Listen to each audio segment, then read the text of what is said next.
All right, how are we all doing on our first drafts? Right, we're getting there, getting there. So, Molly and Chase, I've got your first drafts. You sent them this morning. For everybody else, remember we have to send those by noon today. Okay, so by noon today. So you need to send your first draft, and you also need to send back your peer review worksheets and with the top half of that filled out by the writer. Okay. And then what are we going to do here today and tomorrow? Or what are you going to do this afternoon? You're going to read the paper that you were sent by your classmate. And then tomorrow afternoon, we're going to have some time for workshopping. Okay. So for tomorrow's class, we are going to talk about inequality, but I'm not going to give you a reading on that. So you really don't have anything to do this afternoon other than to read your classmates' paper. And so, you know, I really do expect you to put some time into this, right? You don't really have anything else to do for tomorrow. We're not going to have class this afternoon, so you really do have some time to invest in reading each other's papers. And so I would really ask all of you to read the paper twice. Maybe the first time just to kind of read through it, right? Without making a lot of detailed commentary, but just kind of read through it, get a feeling for what the paper's about. Is the question clear? Is the, kind of flow of the paper clear, right? Are you getting to big conclusions? Are you figuring out how the conclusions of these papers tie into our big questions, right? So kind of read through the paper the first time looking at the big picture stuff. And then maybe put it down for a little bit, go back tonight, read through it a second time, maybe give a little bit more detailed commentary. But as I said, you do not have to give a lot of detailed commentary in terms of grammar, right? So just whatever,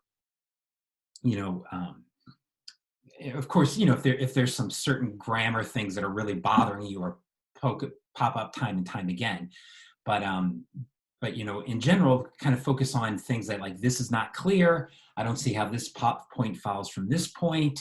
How is this connected to this? Those kind of questions, I think, are the questions you want to be focusing on in your second draft, okay?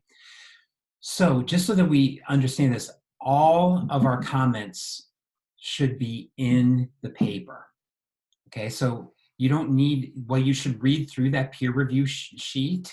You really shouldn't be putting comments in the peer review sheet. Put your comments in the paper, right? Put your comments in the paper so that the author has them right there.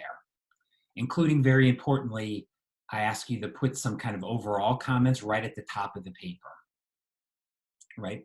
So make sure that you read through that peer review worksheet clearly before you start reading your partner's paper, right? Because, hopefully after reading through that peer review sheet, you should have a pretty clear idea, or hopefully a clear idea about what kind of things you should be focusing on as you read through the paper, okay? And so then tomorrow afternoon, we will have time to kind of pair off and for you each to discuss each other's papers, right? And as I said, we'll do that tomorrow afternoon. So does anybody have any questions about the peer review process? I don't know how many of you, I'm sure you've been through all this process a couple of times in your classes, but I don't know, probably some of you have been through this process many times. Some of you may not have been through it as many times. So is there any questions about the peer review process or anything?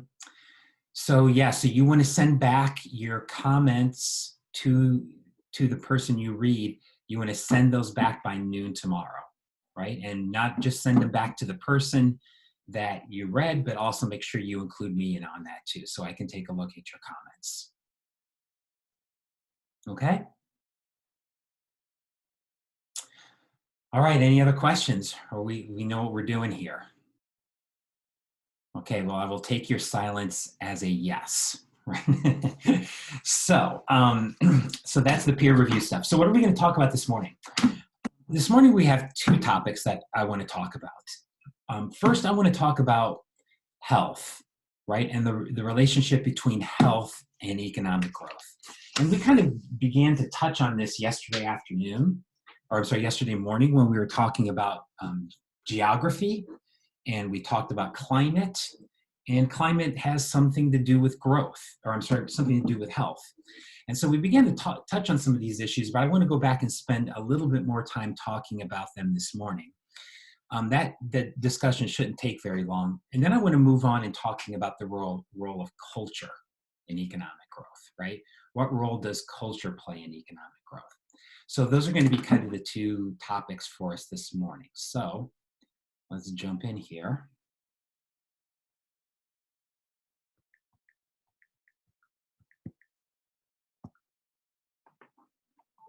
If my screen will share, what's happening? There we go.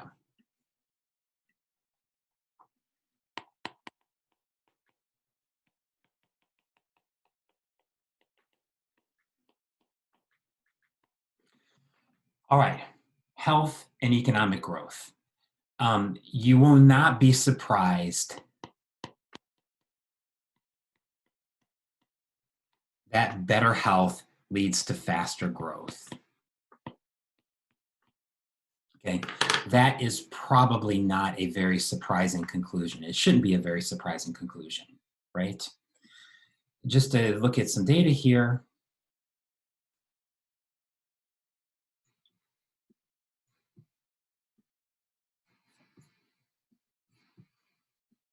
If I can ever get my screen share to share properly.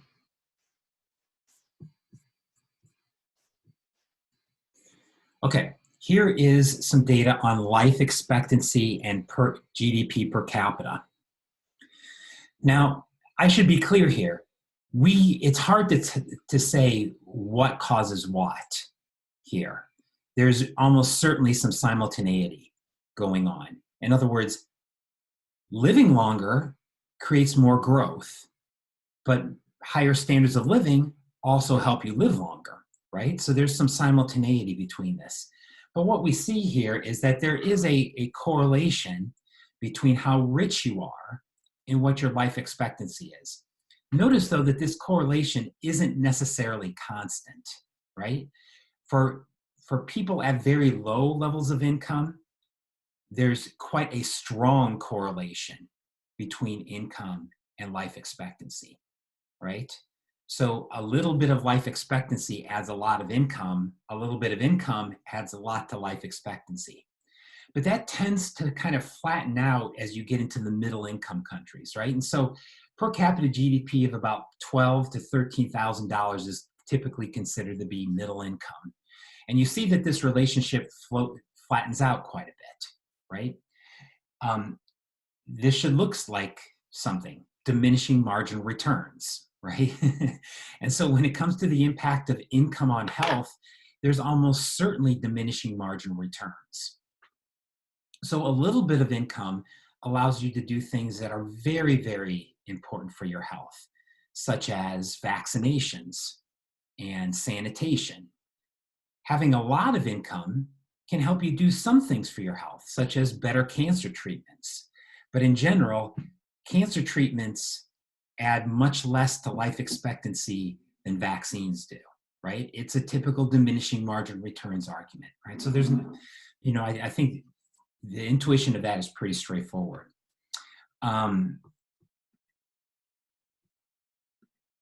Here's looking at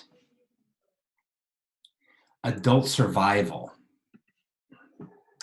versus GDP per worker. Adult survival just is really the percent of males who actually survive to be adults as another measure of health, particularly focusing here on infant mortality. And once again, you see this here, you have even a stronger relationship between GDP per worker and adult survival, right?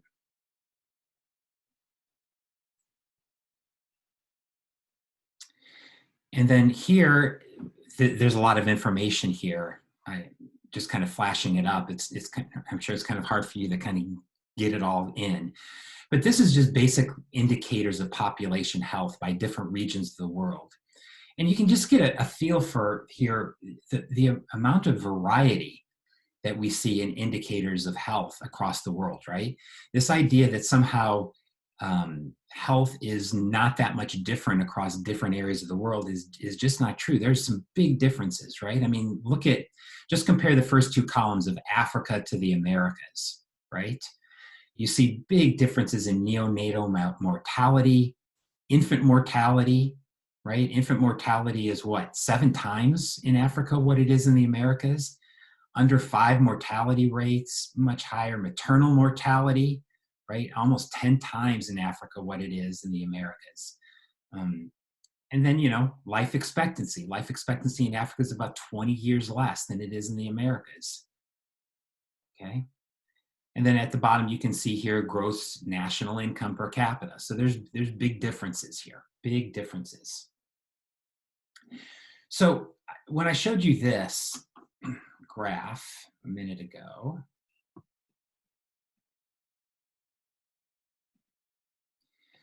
we talked about how something seems to happen around $10,000, right?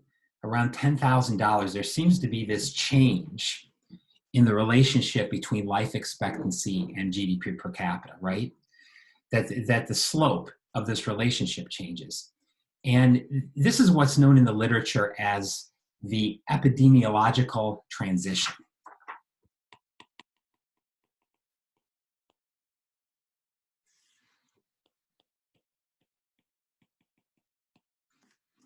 My thing's sharing. There it is. It's really slow today. The epidemiological transition. And let's talk about this.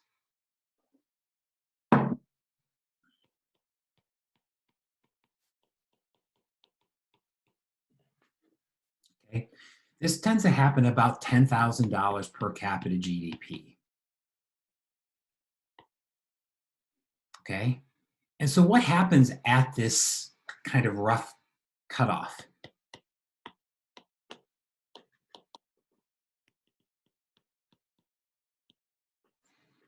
What happens is that preventable disease and preventable deaths significantly would decline.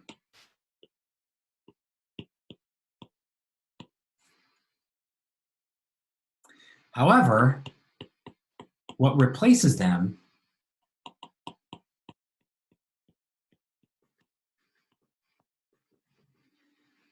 is chronic illnesses.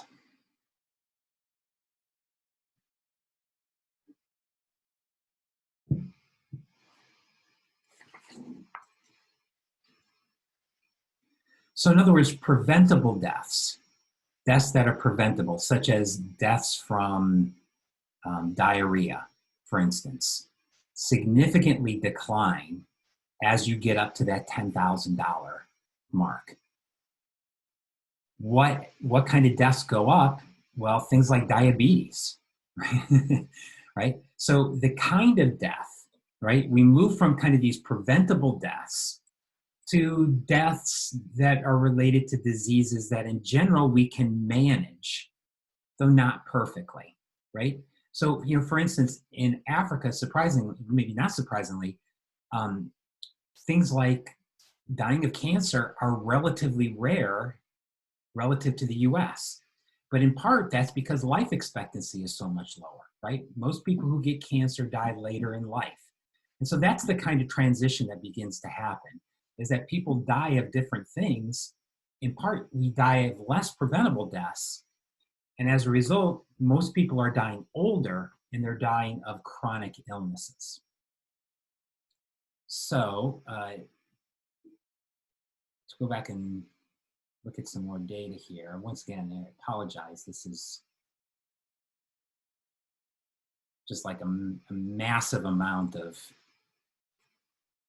data that just flash up on the screen. But this is looking at the leading causes of disease and disease burden, okay? And these are measured in what are called dailies. And dailies, if you ever read any public health literature, it's the disability adjusted life years. So basically, the sum of the years of potential life that are lost due to premature mortality. right? So it's basically a measure of how many years are lost because of people dying before they really should be dying, right? And so if you look at the world here, um, what things cause the most dailies, right? The most loss of potential years. Well, lower respiratory infections like pneumonia, right? A lot of older people die of pneumonia. Um, you know, diarrheal diseases, depressive disorder, right? Heart disease, HIV/AIDS, right? Cerebral vascular disease, blah blah blah, right? But if you look over here on the right side, you'll see that, well, that's true for the world. If you compare low income countries to high income countries, they die of much different things. If we look in low income countries, lower respiratory infections, diarrhea, right? HIV/AIDS, malaria, premature birth, neonatal infections, right? Most of these things are preventable, right? For instance, lower respiratory diseases are preventable. Diarrhea diseases are particularly preventable.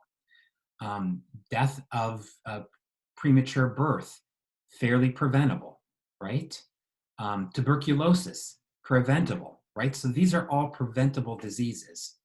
What happens as we go to the high income countries? Well, now we're talking about people largely dying from chronic illnesses like depression, heart disease, cerebral vascular disease, Alzheimer's. Alcohol use, of course, is preventable, but it's often associated with the first one on this list. Chronic lung diseases, diabetes, right? And so you can see how this changes, right? See how this changes over time as countries get richer. So not all health is the same across the world. How does health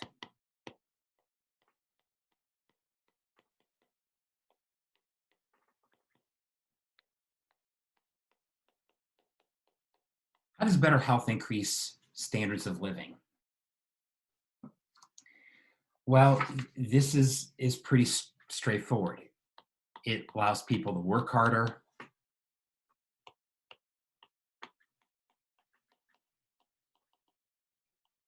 It reduces absenteeism. It increases education.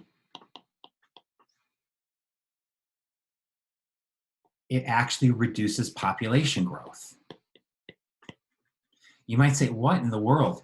Well, one of the biggest factors of fertility is how likely you think that your children are going to survive. So if you think that your children are more likely to survive to being adults, you actually have fewer children.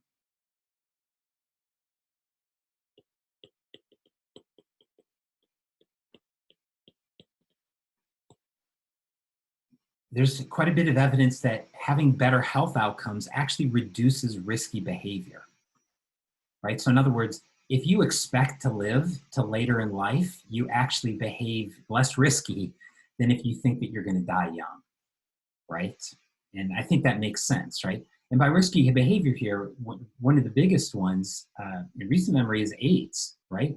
One of the reasons why AIDS hit Africa so hard, according to the literature, is that simply the lower life expectancy really encouraged people to engage in more risky behavior, particularly in terms of sexual behavior, right? And then it also likely leads to better institutions. And think back to that article on mortality of settlers, right? When settlers expected to die very quickly, they had much different incentives for institutions than when they expected to actually be able to move to a colony and stay there and live long, right? So studies suggest that a 1-year increase in life expectancy increases per capita GDP by about 4%.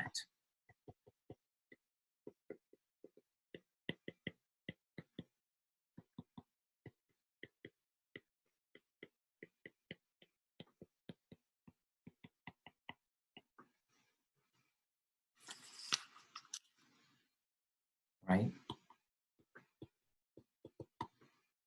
Another study found that about 10%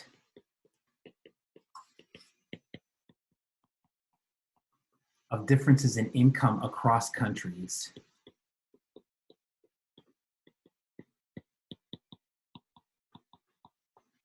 explained by differences in health. Is that a big number? Well, I mean, it's not a small number. It's not a huge number either, right? But, you know, it's significant. A significant amount of the income differences across the countries are explained by differences in health.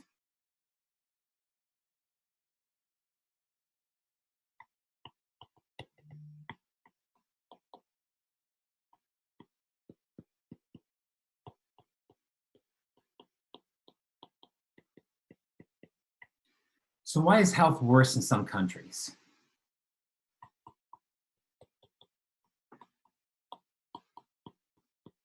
As we talked about yesterday, there definitely is a climate aspect here. When we think about the tropics, we tend to get, you know, basically a lot of parasites. They don't get freezes. And also, very importantly,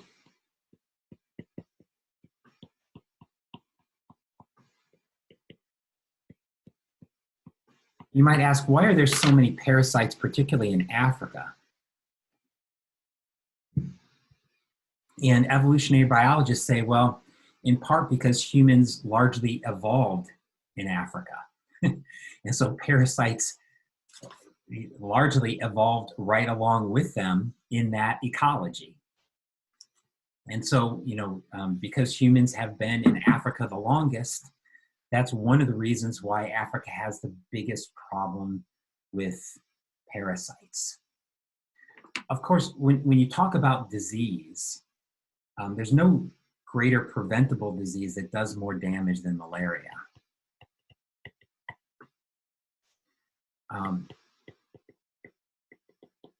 About 250 million people a year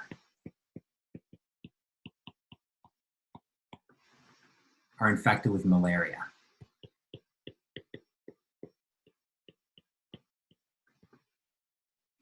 About 700,000 deaths, 90% of these in Africa.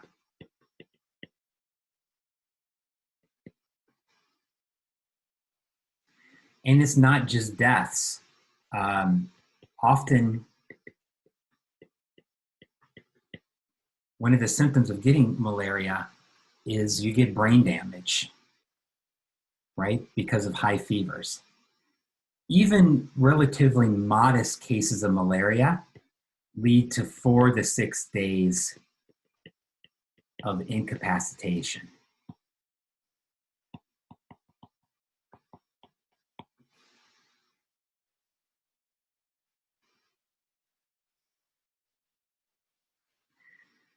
Now, I hinted at this yesterday, but you know, one of the interesting things to think about, though, with regards to malaria is it is a preventable disease. Yes, malaria is much more common in the tropics, but malaria can exist outside of the tropics, and it has existed outside of the tropics. So here's a little fun fact. In 1935, in the United States, we had almost 150,000 cases of malaria. In 1935, we had 150,000 cases of malaria. We had 4,000 deaths because of malaria, right? Now we're getting essentially 0 of both.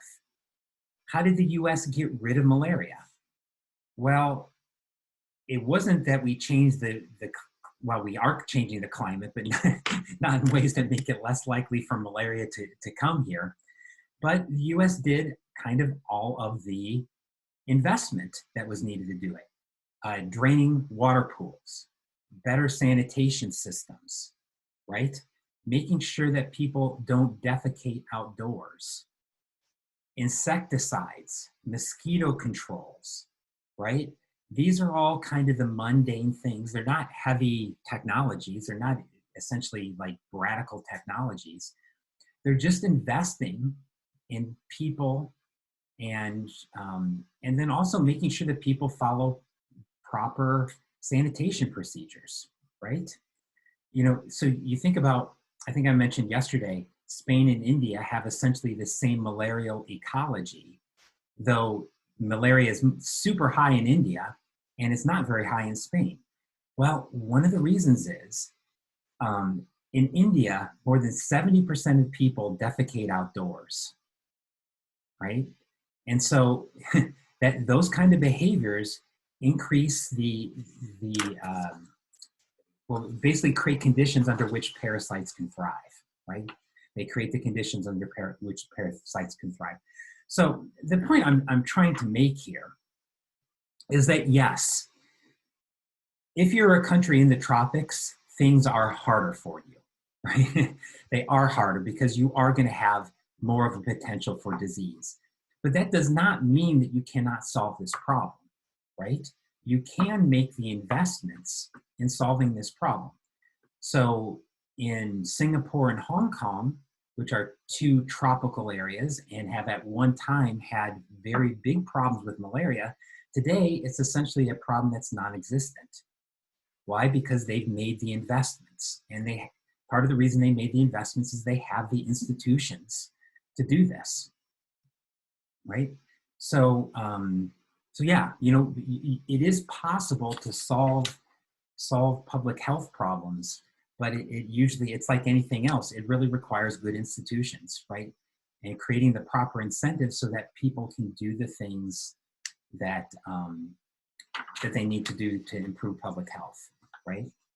So one of the things, I really don't want to get off on a side topic here, but one of the things that's really been interesting in the US, and I think I want to talk about this tomorrow, is in the US here, the last couple of years, for the first time, we've actually had a decline in our life expectancy, right?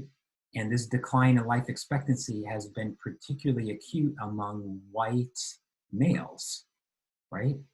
And so what in the world is going on? Well, I mean, I think there's potentially a lot going on here. A lot of it has been tied directly to the misuse of prescription pain meds, right? But a lot of the use of those has been driven by the fact that, there are certain segments of the US economy that essentially have not experienced much growth over the last 20 years. And on a relative basis are getting poor. And so that has created a lot of mental health problems that have also leading to public health problems. And one of the ways that we're seeing that take place is actually in a reduction in life expectancy. And so, there's some kind of really interesting feedback loops here between health and income. And so I think we'll come back and touch on this a little bit tomorrow when we talk about inequality. But anyway, I just wanted to say there's some, like pretty much all the topics that we talk about in this class, there's so much more that I could say about this. I mean, we could spend many hours talking about health and economic growth.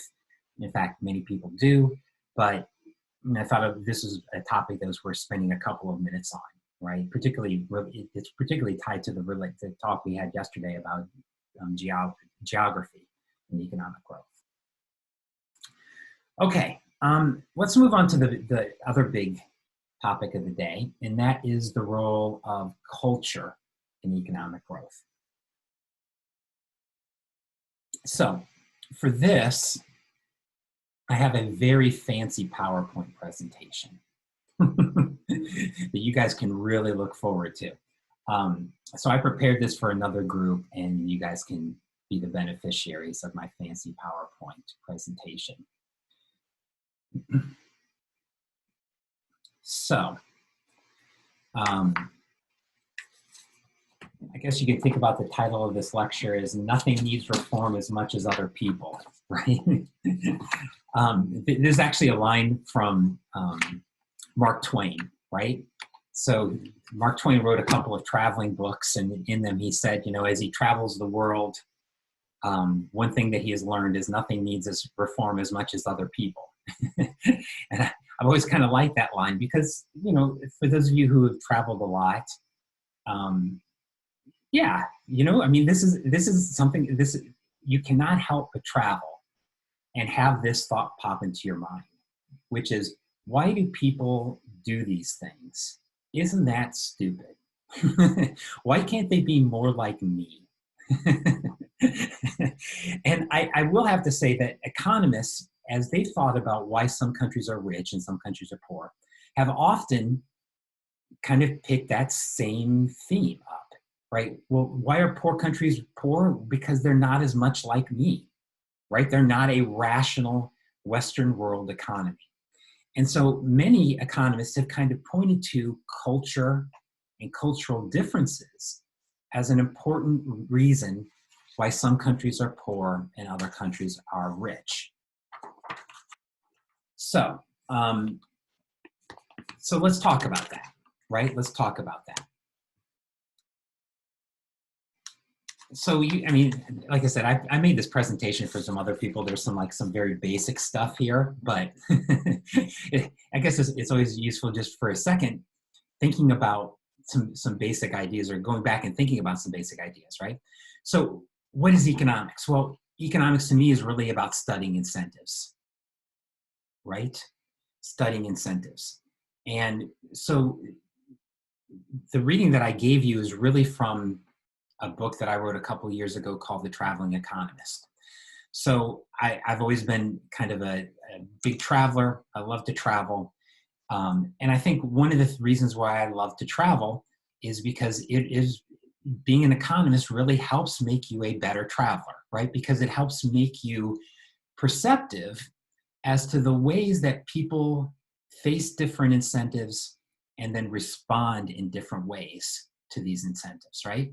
That thinking about incentives is to me always a really interesting way to think about the world and to think about why the world is different, right? To understand the things that drive people to behave in different ways. So I always think about this quote by the 19th century artist John Ruskin. So he was, as I said, he's an artist, and he would tell his students, remember, I've not been trying to teach you how to draw, only to see. And I kind of would love someday somebody to say that about me or about economics in general, right? That oftentimes economics is not really about thinking about the economy, but it is about the ability to see, right? To think a little bit more critically about the world around us, and to see what's really going on, right? Not just to look at the surface level of things, but to think more deeply about what is going on in the world and why people behave in different ways. So you're all familiar with this setup and what because we've talked about institutions time and time again in this class, right? Institutions are the laws, the rules, the practices, the beliefs created by government societies which influence incentives. And then incentives influence behavior, right? And I think in general, we've talked about behavior as being productive or expropriative, right? Does the behavior that is incentivized encourage you to produce more, or does it encourage you to steal, right? So, you have kind of society and family and government that impacts institutions impact incentives, and incentives then impact behavior. And I think one of the things that really drew me to economics was that I find it appealing that one of the things that economists generally have not done in the past is to think that people are inherently different, right? In other words, economics tends to take the perspective that people are inherently very similar. But why do we behave in different ways? Because we face much different incentives. And why do we face much different incentives? Because we live under much different environments and different institutions, right? So, I think what has happened I don't want to call out specific disciplines, but certainly other disciplines I felt have been more susceptible to kind of thinking about things like culture as a scapegoat, right? That, well, that country is not as advanced as this country, in part because it's their screwed up culture, right? And kind of blaming, in some sense, blaming people for the fact that they're poor. And, that is definitely one thing that I would never want to do, right? Is that oftentimes people are trapped in poverty, right? They don't choose poverty, they're trapped in poverty. And they're trapped in poverty because of the incentives that they're surrounded by, them and the other people around you.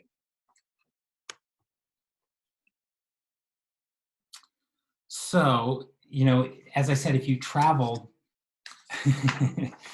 you probably always wish that people would abide by what I've called Newt's golden rule: do unto me as I would do unto me, right? So why can't people behave the way I want them to behave, right? That is oftentimes something that pops up when we get into a situation that's much different than the one that we've lived in. Now, let's talk about what culture is here, because I think culture, when you use the word culture, it kind of means some different things to different people, right? First off, many economists have asked this question: is culture rational, right? Oftentimes economists have just said, well, let's not really think about culture. Who cares about it, right? And of course, talking about culture is difficult because we have the problem of the observer bias. And the observer bias is that when I evaluate your culture, I can only really see it through the lens of my culture, right? So, if I look up here at the picture of the left and I say, whoa, that's really unusual that these women wear these very multicolored headscarves. Of course, they would probably look at us and they would say, it's really weird that those people spend their Saturday afternoons watch a lot of big men beat the crap out of each other. And everyone stands around and cheering, right? And so whenever you talk about culture, right, there is this problem of observer bias. But the thing is, as economists, we have to talk about culture because they impact institutions. Culture influences people's beliefs. And by influencing their beliefs, it impacts their incentives. And when it impacts their incentives, then it is going to impact their behavior, right? So we kind of have to talk about culture, right? And in particular, when we talk about growth, there's so much focused on institutions. We've got to spend a little bit of time thinking about culture here and why it matters. Okay, what is culture? Culture was actually the word of the year in 2014, right? Named by the Webster Dictionary. What was the year? I just heard this yesterday. What was the word of the year in 2020?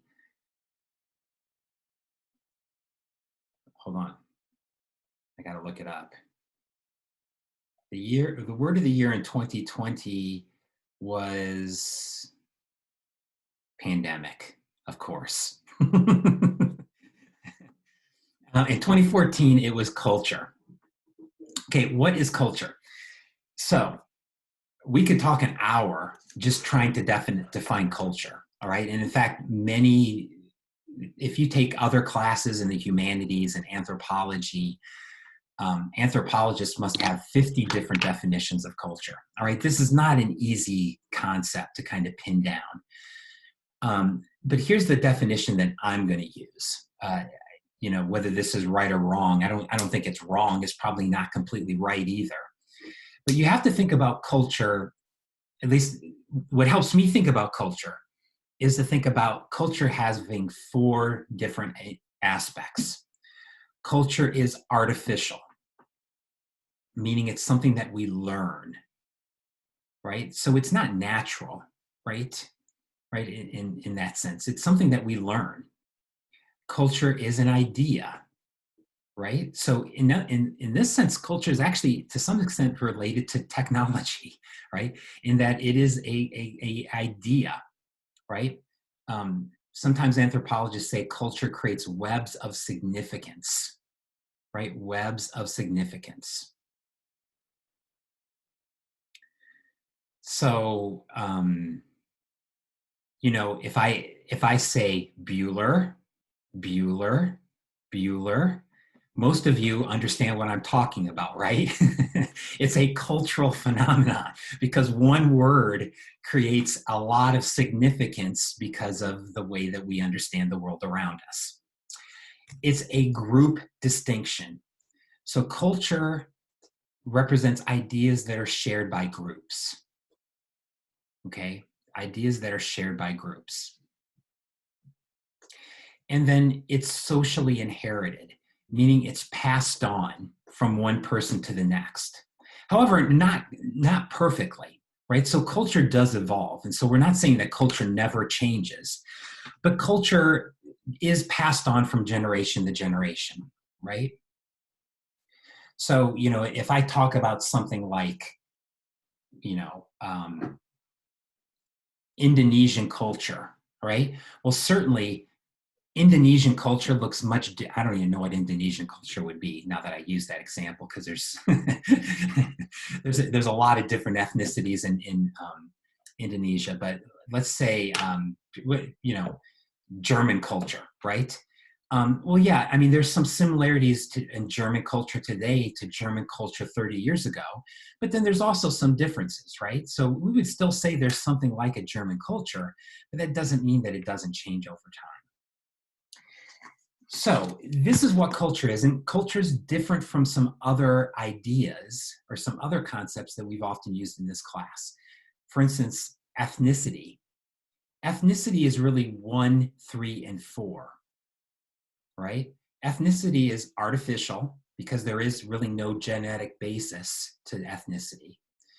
There is a group distinction and it's socially inherited, but it's not an idea, right? Nationality is really 1, 3, and 4. What are institutions?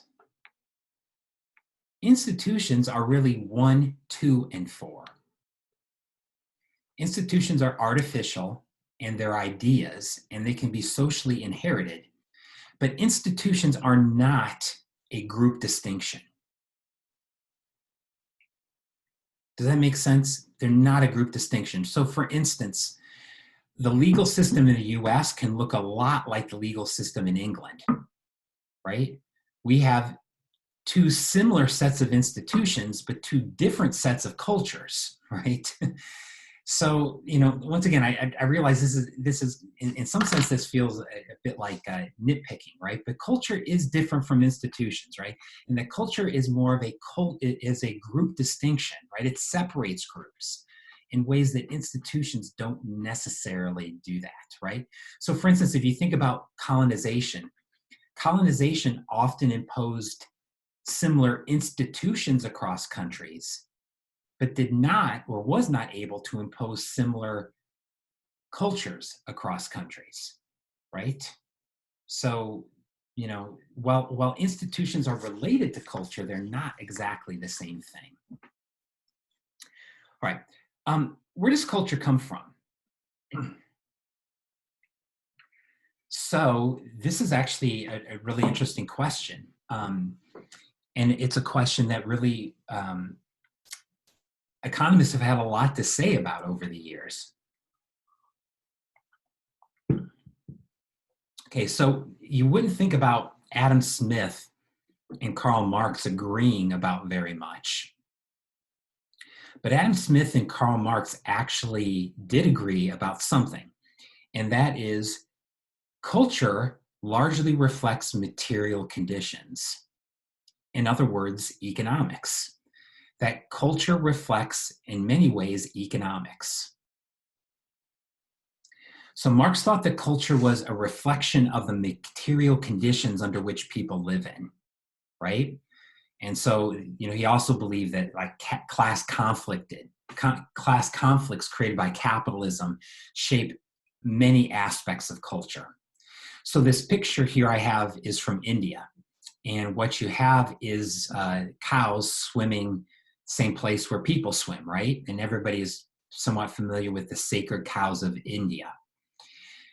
Well, Marx and even Adam Smith would agree or would argue that why are cows treated as sacred? The economic argument for that is that cows have, because India isn't a place where grass grows particularly well, that cows have to graze freely in India. And so what that means is that cows are going to have to move all over. And so how do you prevent somebody from killing my cow? Well, one way is you set up a cultural belief system in which everybody's cows are treated as sacred, right? So in here, you know, a Marxist would argue that the religious belief and the cultural belief largely reflects an economic reality that cows have to wander. And so how do you protect them in their wandering? Well, you protect them from, you protect them by making them sacred, okay? And so once again, the idea that culture reflects material reality, right? The economics of the world, right? So that was kind of the argument of Marx in particular. Adam Smith agreed with that, but he had like a slightly different take. Smith thought that culture really was about creating public order, okay? Public order. And so public order then helps create more room for individual liberty. So if I can explain this in different words, culture is a mindset that helps us create shared communities. Right? Culture is a mindset that helps us create shared communities. Shared communities then allow us to develop cooperative institutions.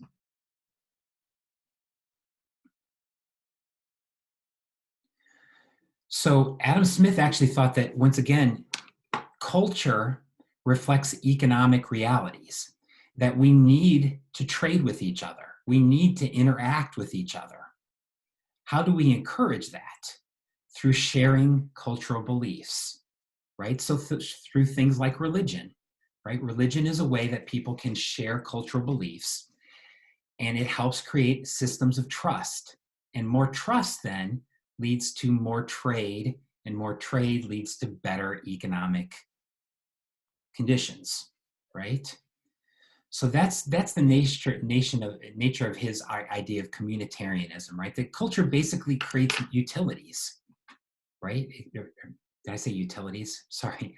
That culture creates communities, right? Culture creates communities, and communities then help us function better, right? They help us function better. So you could think about religious beliefs, right? Here's a picture from Jerusalem. This is at the Wailing Wall, right? Where people stick little wishes into the Wailing Wall with the belief that they'll come true. By the way, I lost all faith I had in religion. I've lost because a few years ago I put in my wish that the Browns would win the Super Bowl, and it has not happened. And so, you know, I'm done with religion. That's me personally. But, or at least I'm not going to become a Hasidic Jew. I guess maybe that's what it means.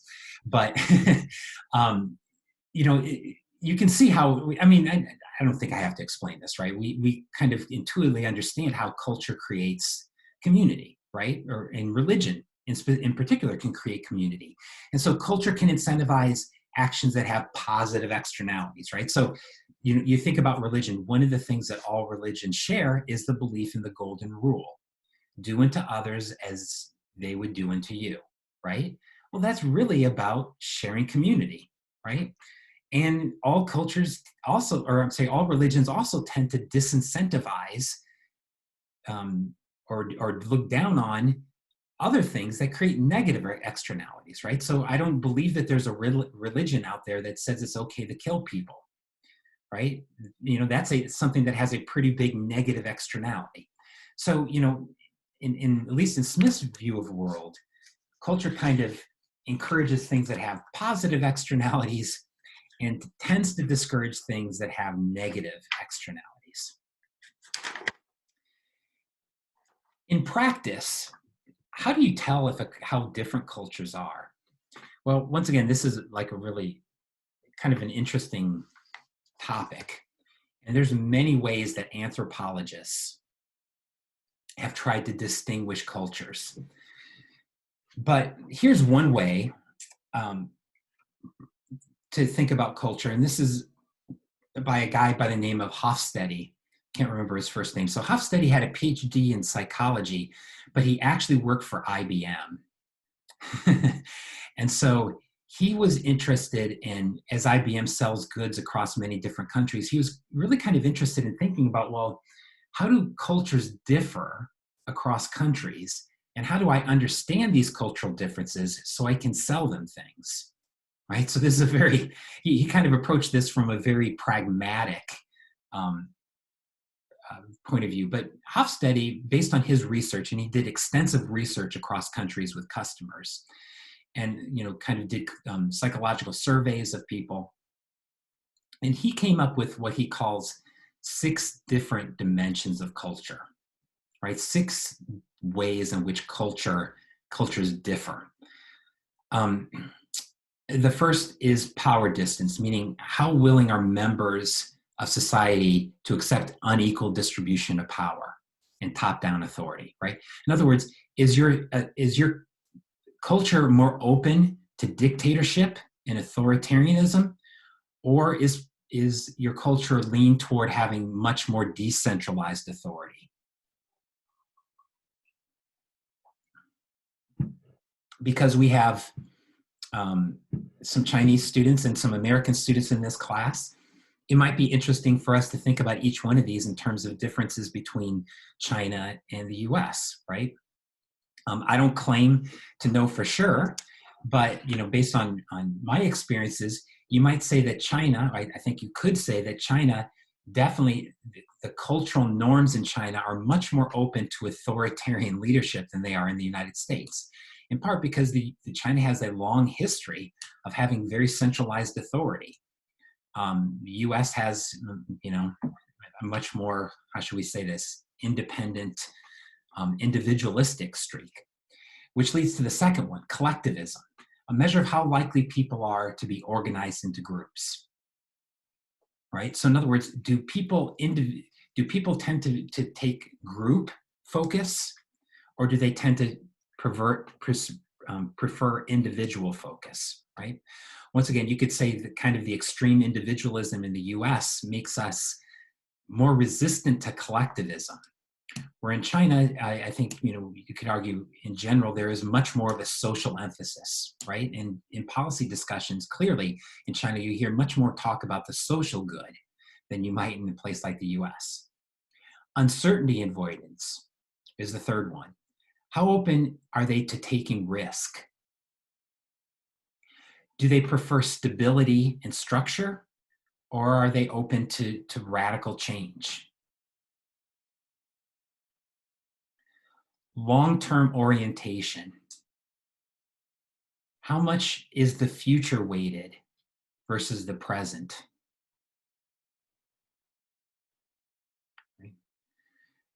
Most Chinese people see themselves as part of a 3,000-year history. And you might argue that gives Chinese culture much more of a long-term orientation than what we see in the US, right? where it's much more about, today, right? We tend to take short-run views in the US much more than long-run views. Masculinity, a measure of the extent to which culture favors a strict division of roles between the sexes, right? And then finally, indulgence, a measure of whether people believe they're free to pursue their individual desires, or that they should be curbed and social norms should be strictly enforced. So in other words, you might think about this as, remember when we talked about de facto law versus de jure, right? De jure is what the written law says, and de facto is how people actually behave, right? Some some cultures have more indulgence, meaning they'll allow bigger differences between the two, right? Some countries allow little indulgence, right? So for those of you, uh, familiar with Germany or travel to Germany, right, you might say that the German culture is a culture that does not permit much indulgence, right? That people are kind of expected to follow de jure norms, right?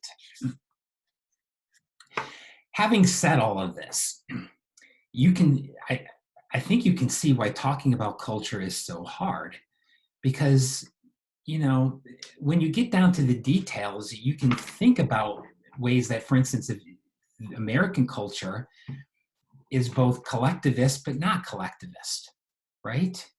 Um, is American culture high on masculinity? Well, yes and no, right? Yes and no. Sometimes it's really hard to kind of figure this out. And at a deeper level, we have to think about whether some of these things would be good for growth, right? So for instance, is power distance good for growth? Well, at some level, having too much authority, having authoritarian government is probably bad for growth, but having just kind of no central government is bad for growth, right?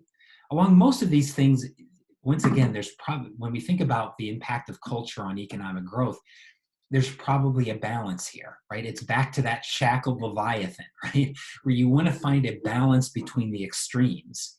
And so that obviously is one of the problems with talking about how culture impacts growth, is because obviously extreme beliefs on any one of these things could probably reduce growth, right?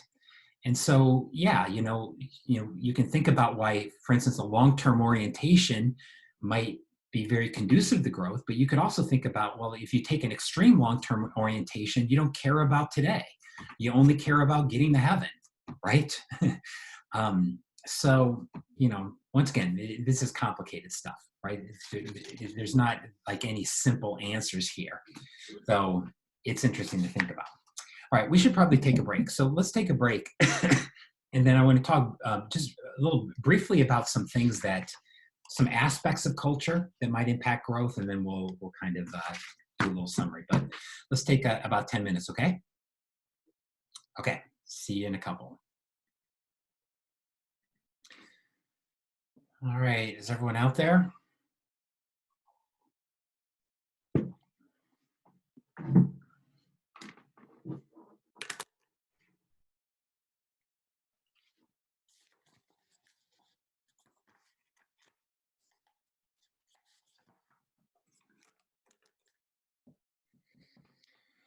Okay, so let's talk about the ways, a little bit more specifically, or let's talk about aspects of culture that could impact growth, right? And how it might impact economic growth.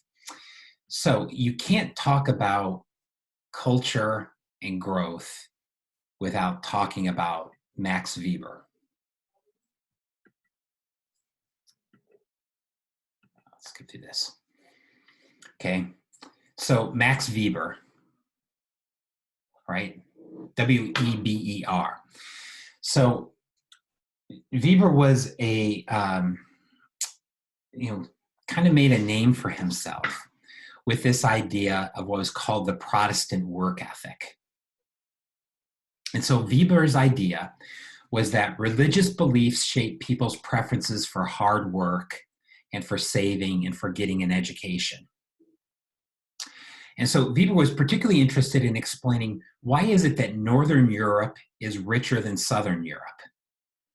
And so he made the claim that it's because Northern Europe is Protestant and Southern Europe is Catholic. And it wasn't just because he was anti-Catholic, but he believed that these two different religious sects had different attitudes towards working hard, saving, and getting an education, right? So Weber argued that Catholics emphasize salvation that only comes to individuals through the church. So it's top down, right? And so it tended to encourage authoritarianism, as opposed to Protestant religious beliefs that tend to emphasize individual salvation and a personal relationship with God. And how do you get that personal relationship with God? You read the Bible, right? So it encouraged literacy in ways that Catholicism didn't. Also, Protestant theology emphasized predestination, right?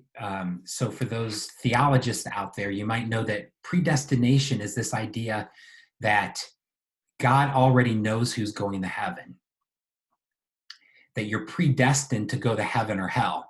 Now, how do you show people that you're predestined, you're among the chosen to go to heaven? Well, you're successful in this life. And so part of Protestant theology was you show that you're one of the chosen ones by being successful. And so, Weber argued that, being Protestant creates a mindset that is conducive to growth, a mindset that is more conducive to growth than Catholicism. And so this idea, is hugely popular among people, right? It really, it's amazing how many people, when you get them talking about history or whatever, really kind of come down to some idea of the Protestant work ethic that, there's, for some reason, one of the reasons why the US and England and Northern Europe are the richest countries in the world is because, of their Protestantism. Of course, when you look more carefully at the data, and many economists have tried to say, well, is there really evidence to believe that your religious beliefs are related to growth? I would say the evidence isn't particularly strong, right? Here's one study by Robert Barrow, who we've seen some of his work before. He's looking at wealth and religiosity, right? So just looking at how religious different societies are.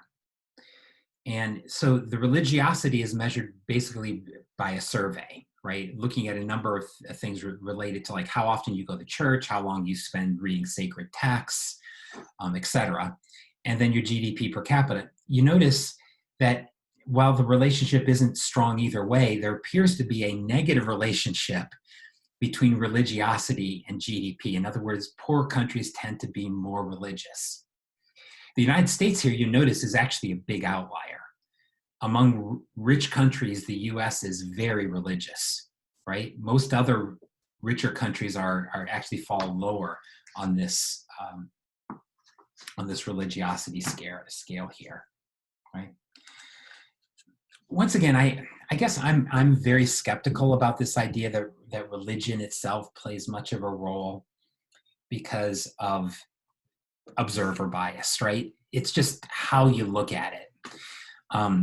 Consider Confucianism, right, from China. Confucius was when did Confucius live? 600 AD, something like that?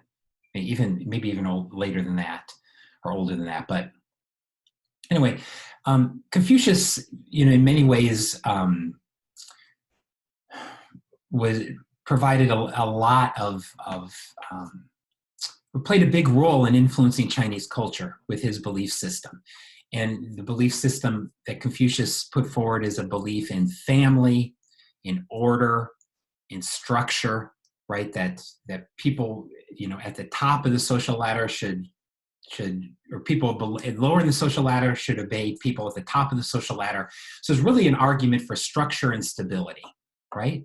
Is that bad or is it good? Well, both ways, right? We know that you need to have some structure. Likewise, Confucius put a lot of emphasis on education. Well, obviously, more emphasis on education is really good. But then, of course, by putting an emphasis on education in China has traditionally been extremely structured, right? So in other words, a lot of education is spent on teaching, kind of the traditional texts, right? And so, any little aspect of Confucius, you can probably pick out and say, well, yeah, that's good, that's bad. But, it's hard to say overall whether, whether taken as a whole, religious beliefs really play a big role in economic growth, at least to me, right? I can't find enough evidence here to fully convince myself of this. Um, so anyway, that doesn't, though, mean that religion can't play a role. Particularly, I think where religion does play more of an important role is in gender roles, because it's very clear that religion impacts people's perception of what the appropriate gender roles are in society. And so by essentially excluding women from markets, from education, from fully engaging in society, obviously that's going to play a huge role in growth, right? So I have written up here the conservative revolution in Islam in the 14th century.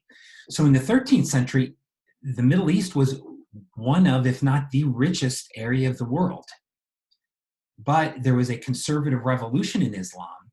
And one of the impacts of this conservative revolution was that women were basically taken out of society. They were removed from working in labor markets. They were removed from getting an education.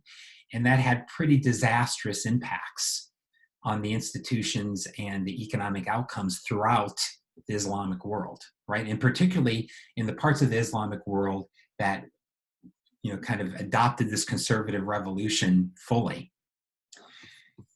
Even today, right, gender role beliefs play a big role in economic growth. I just want to show you this.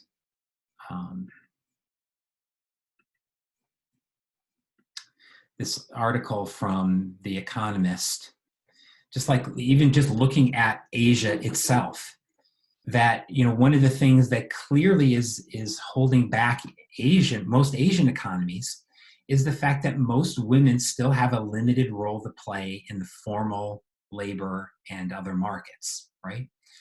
So, you know, you look here, female contribution to GDP, even in China, which is relatively egalitarian relative to other Asian countries, women only contribute about 42% of GDP. Remember that women tend to be about 52% of the population, right? So that may not be true for China because they have a gender imbalance that we talked about. But, you know, in all of these countries, women can create less than 50% of GDP.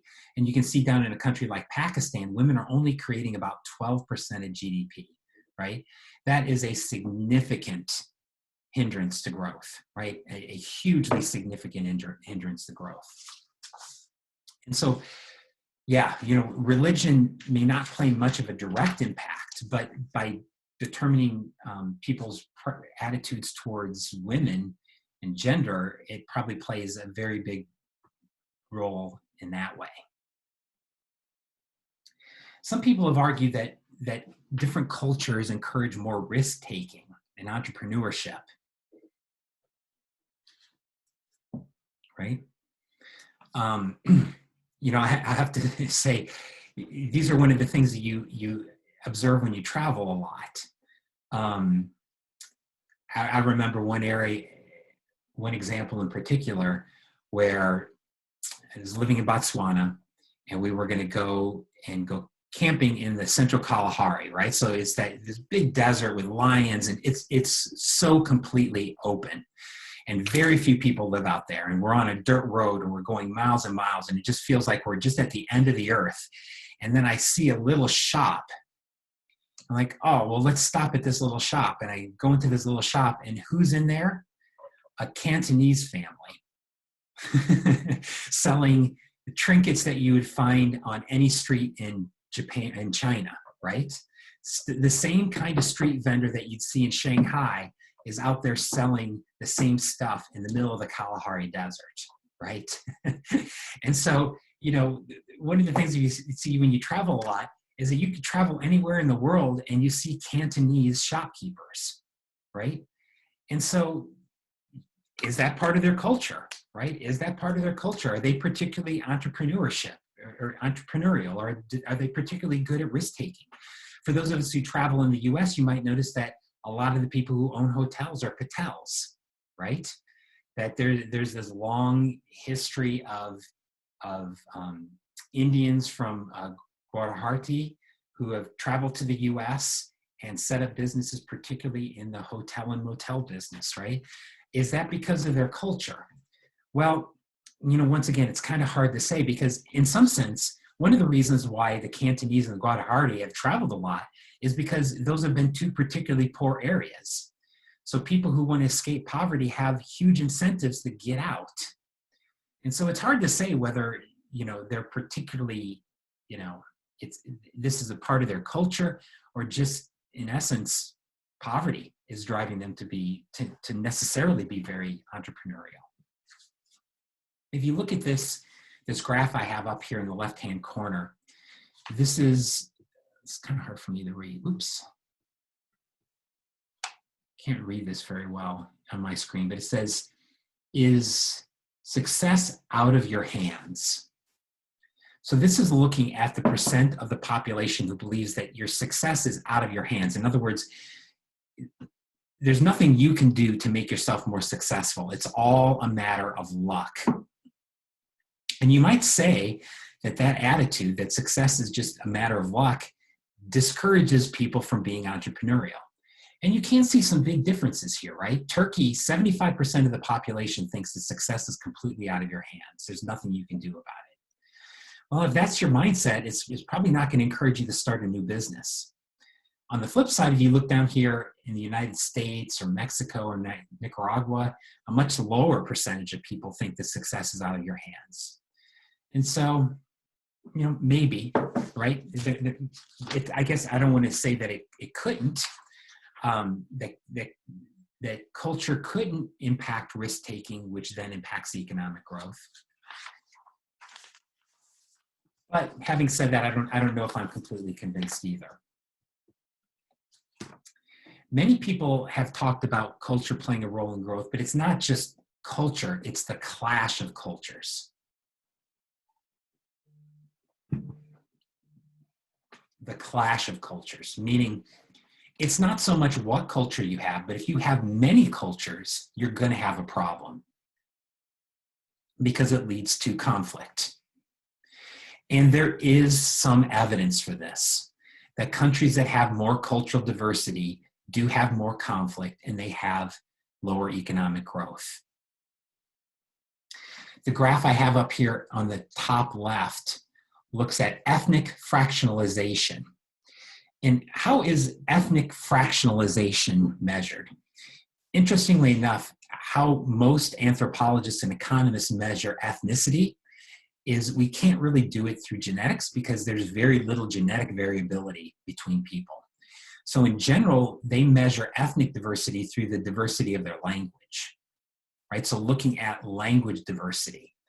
So what this graph here in the top left is looking at GDP per capita on the vertical axis, and then ethnic fractionalization, meaning how diverse the country is in terms of their languages. And yes, there is a negative relationship here, that countries that have more diversity do tend to be poor, and countries that are more homogeneous do tend to be richer. Why would that be? Well, it's quite feasible that cultural diversity is associated with more social conflict, such as more wars, more civil wars, weaker rule of law, meaning that oftentimes the law is seen as a means of whoever's in power to exploit the other group. More corruption, because once again, this becomes kind of corruption becomes a way of helping my group get ahead at the expense of your group. Income inequality, right? The more social conflict you have, the more likely you are to have unequal incomes. And then finally, fewer public goods, right? If you have more diversity, then you're going to have less spending on public goods, goods for everybody, because you don't want the other people to get it. And so if you look at the graph here at the bottom on the left, this is looking at the relationship between government spending and ethno-linguistic diversity. And countries that are more diverse have less government spending. One of the interesting studies of the last few years that really caught my eye was there was a study that suggested that, or didn't suggest it, found that countries that have borders that are straight lines are poorer than countries that have borders that are crooked lines. Now, let me say that again. Countries that have borders that are straight lines are poorer than countries that have borders that are crooked lines. And you might say, what in the hell? Why in the world would having a straight line border or a crooked line border matter? And the reason is probably associated with conflict and cultural diversity. Because what happens when you have a border that's a straight line? It often means that some colonists just drew the line on a map and said, that's where the country ends, not thinking about how many people were separated on either side of it, right? And what kind of conflict that was potentially setting up. As opposed to countries that have crooked borders, what does a crooked border mean? It usually means that there's a river or a mountain or some other geographic barrier that creates more of a natural distinction between people. And so the authors actually argue that having a crooked border actually is less likely to lead to social conflict because it's more naturally able to separate people into different groups. And that's really kind of a surprising result and a reason to think that, history is really path dependent, right? That it's strange to think that a line drawn in London 200 years ago would still make a difference in how rich a country is in Africa. But it appears to do that, right? It appears to do that the kind of stupidity of history to think that you can kind of, just settle where countries are thousands of miles away and for that not to make any difference, continues to be a problem today. Interestingly enough, we'll come back and talk about this tomorrow, but this is clearly an issue in the United States, right? One of the things that we observe in the United States is that what's true about counties that have more ethnic diversity, they have lower public spending. So counties, states, cities that are more ethnically diverse spend less on public goods. And so, this is not just an issue across countries. It's an issue within countries as well, right? It's an issue within countries as well. Finally, or almost finally here, another way that culture could impact economic outcomes is through trust, creating senses of trust. This really goes back to Adam Smith's idea of communitarianism, right? That culture in some sense creates community and trust, and then trust then helps facilitate better economic outcomes. So the economist Kenneth Arrow says, it can be plausibly argued that much of economic backwardness in the world can be explained by the lack of mutual confidence, right? In other words, when you don't trust other people, everything becomes more costly. And that is true, right? You just even think about haggling, right? If you go to other countries where haggling is prevalent, right? If you trust other people, you can do that process a lot more quickly. But if you don't trust other people, it's going to take you forever to negotiate every little detail of a contract. Likewise, if you don't have trust, when you do have trust, it encourages production over theft. Trust reduces uncertainty. It encourages people to specialize, right? It encourages long-term planning. It facilitates better government. And it just gives people more confidence, right, that in what they're doing. So trust it differs actually quite a bit across countries. Here's just one example. Oops. Right? Here's one example of the difference between China and Great Britain, right? In Great Britain, you notice that most British people say, yes, they trust their family, but they also trust people from different religions or different nationalities or people. Can I read that? Sorry, I can't read that very well on my screen. People you meet for the first time, right? Half of British people say they trust people they meet for the first time. Compare this to China, right? Where people in China tend to trust people in their families, but outside of the family, not so much. This explains a lot of things. For instance, one of the things it explains is why family businesses are so much more important in some countries than others. In India, for instance, most big businesses, even today, are family businesses. Why? Because most Indians don't trust other people. In the US, most businesses that start as family businesses eventually become public. And that is because you could argue one of the factors in that is that there's a greater sense of trust to people outside of the family to run the business. So I think I've shown you these pictures before, but here's a picture from Botswana. Don't talk to me, talk to my lawyer, right? That's actually a measure of trust, right? You trust the system to take care of problems. One of the things that trust discourages is specialization. Because when you specialize, you're doing something that's risky, right? When I went to get a PhD in economics, in many ways, that's a risky move, because I'm essentially trusting that my very specialized skills are going to have a market for it. When you don't trust that society is stable, you tend to have to do a lot of different things. And so, I've shown you this picture of the investment shoe repair car wash place, right?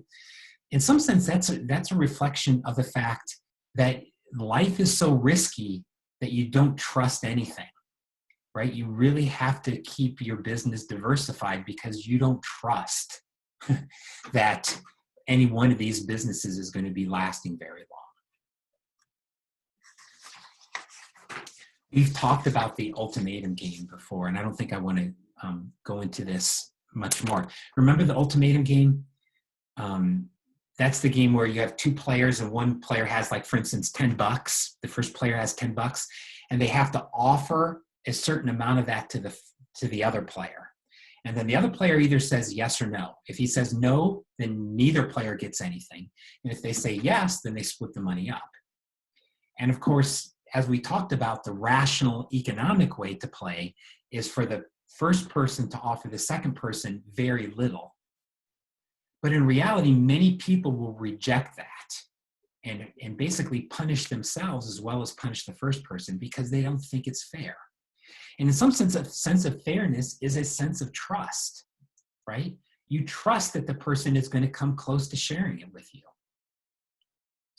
And so interestingly enough, in rich countries,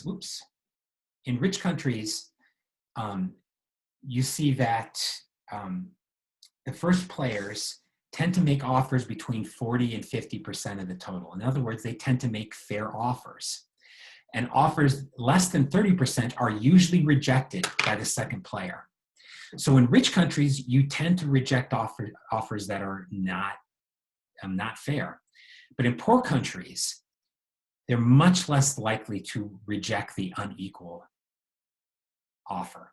And a part of that just might be that they have less of a sense of trust. They kind of expect to get screwed over in this game, right? They kind of expect to get screwed over. Right? Trust is something that follows you around. I'm going to skip a little bit of this. There's some very interesting stories about, or some very interesting research on trust in the economics literature, both by playing this ultimatum game across countries, or there's surveys. There's also field experiments, like a group of economists took wallets and they put $100 in these wallets and they left them on public transportation across the world. Right? And so interestingly enough, and you won't be surprised by these results probably, in Japan and in Norway, they get almost 100% of the wallets back. In Nigeria, they get 0% of the wallets back, right? And so I don't know if that's a direct measure of trust, but it's kind of an indirect measure of how much people trust. There's also a really interesting study, I don't have it written up here, but looking at parking tickets in New York. And so why are they looking at parking tickets in New York? So the New York has the United Nations, right?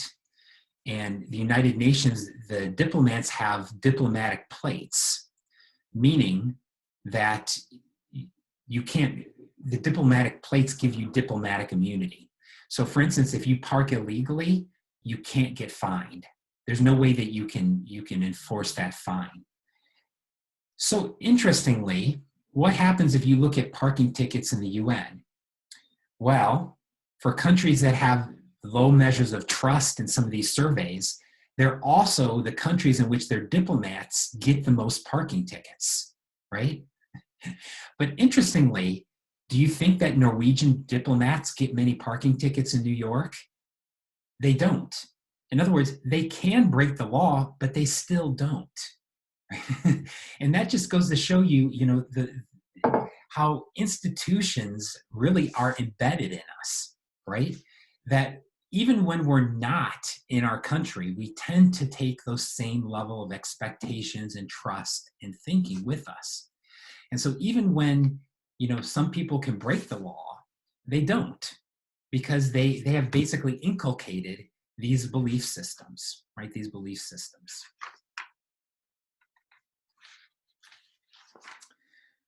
Okay, we're getting closer to the end of our time, so I'm sorry, I'm just going to skip through a little bit of what I wanted to talk about, because it's a little ancillary to our main focus here.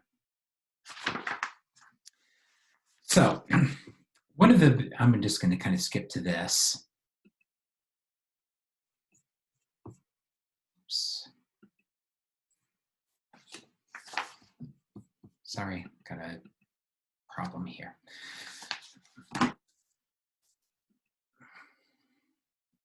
So just to kind of sum up this, they've talked about today.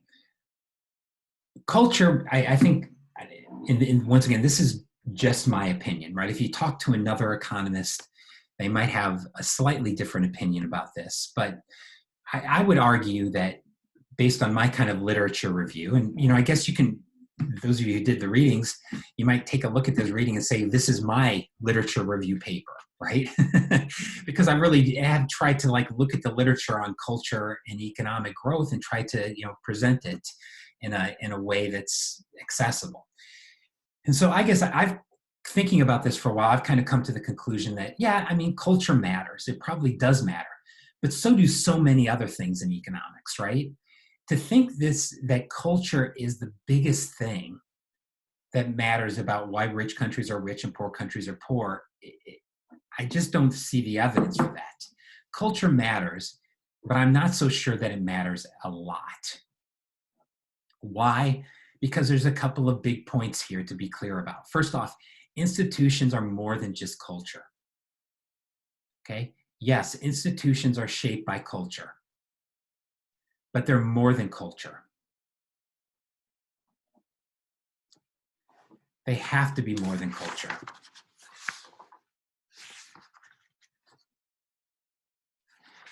If you don't believe this, then look at the experience of a country like China, where China was a growth miracle in the year 1000, and then it was a growth disaster for most of the time between 1200 and 1978, and then it's been a growth miracle since 1978, right? It's not that Chinese culture has changed, but it's the institutions that have changed. So this idea that culture predetermines a society's path for development is just contradicted by too many examples, right? So we don't want to overstate the role of culture. Yes, culture can play a role, but let's be clear. I don't think of it. We don't want to put too much emphasis on culture. There are almost certainly, the second big point here is there are almost certainly virtuous and vicious cycles between economics and culture.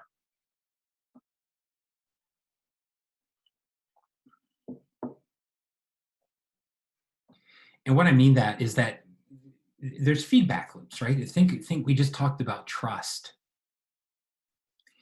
Does more trust lead to economic growth?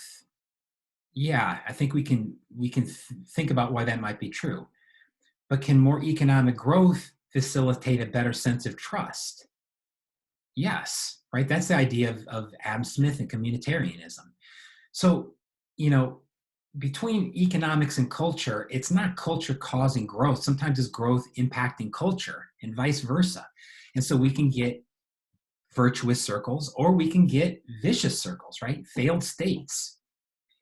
Sometimes I worry about the United States, right? We have high measures of trust in the US, but by most of these measures, that our measures of trust are falling, in part because our politics are so dysfunctional. And you worry about, could we tip into a vicious circle where people trust each other less?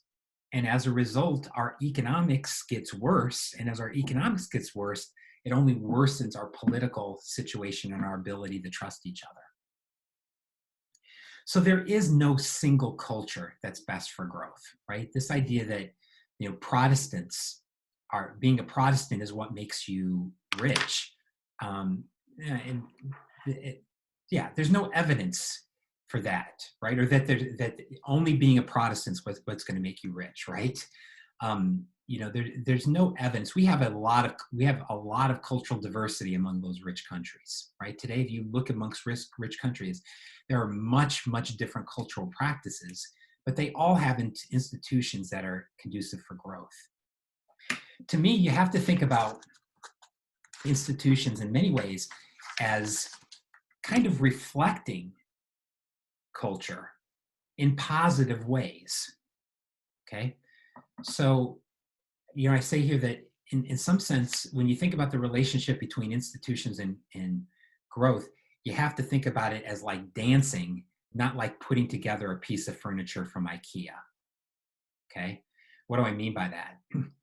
When you put a piece of furniture together from IKEA, there's one way to do it, only one way to do it. You have to follow strict instructions. But how do you become a good dancer? Well, there is no strict instruction for good dancing, right?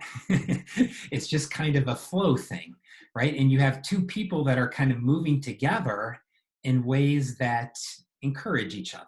And that's how you have to think about what happens between institutions and growth. Institutions have to reflect cultural practices, but cultural practices have to evolve to allow for more productive institutions. And this often happens in many countries, and that's where you get the virtuous circle. And then sometimes you have the failed states where cultural practices and economics are completely against each other, right? Completely against each other.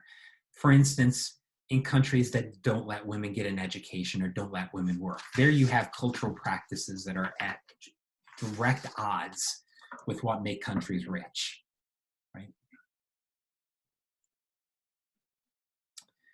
And then finally, culture, it clearly plays a role in why you just can't take institutions from one place and put them into another place, which is kind of what I was saying here in a minute, right?